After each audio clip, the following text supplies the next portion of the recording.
Métroclès. Un des disciples de Cratès fut Métroclès, frère d'Hipparchie, mais auparavant disciple de Théophraste le péripatéticien. Il avait la santé si dérangée par les flatulosités continuelles auxquelles il était sujet que, ne pouvant les retenir pendant les exercices d'étude, il se renferma de désespoir, résolu de se laisser mourir de faim. Cratès le sut, il alla le voir pour le consoler. Après avoir mangé exprès des lupins, il tâcha de lui remettre l'esprit et lui dit qu'à moins d'une espèce de miracle, il ne pouvait se délivrer d'un accident auquel la nature avait soumis tous les hommes, plus ou moins. Enfin, ayant lâché lui-même quelques vents, il acheva de le persuader par son exemple. Depuis lors, il devint son disciple et habile philosophe. Il eut pour disciples Théombrote et Cléomène, dont le premier instruisit Démétrius d'Alexandrie. Cléomène eut pour auditeur Timarque d'Alexandrie et Égéclès d'Éphèse.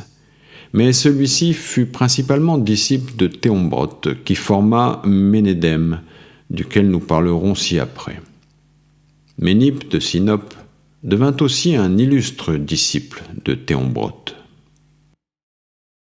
Hipparchia. Il mourut fort vieux et fut enterré en Béotie. Ménippe. Ménippe fut philosophe cynique, phénicien d'origine et esclave, selon Achaïcus dans ses discours de morale. Dioclès dit que son maître était de Pont et qu'il s'appelait Bâton, mais à force de demander et d'amasser de l'argent, Ménippe vint à bout d'acheter le droit de citoyen de Thèbes. Il y a des auteurs qui croient que les ouvrages qu'on lui attribue ne sont pas de lui, mais de Denis et de Zopyre de Colophon, qui les firent par amusement et les lui donnèrent pour les mettre en ordre. Il y a eu 6 Ménippes. Le premier, auteur de l'histoire des Lydiens et de l'abrégé de Xanthbus. Le second est celui dont nous parlons. Le troisième était un sophiste de Stratonis, originaire de Carie. Le quatrième fut statuaire. Le cinquième et le sixième furent peintres. Apollodore a parlé de ces 2 derniers.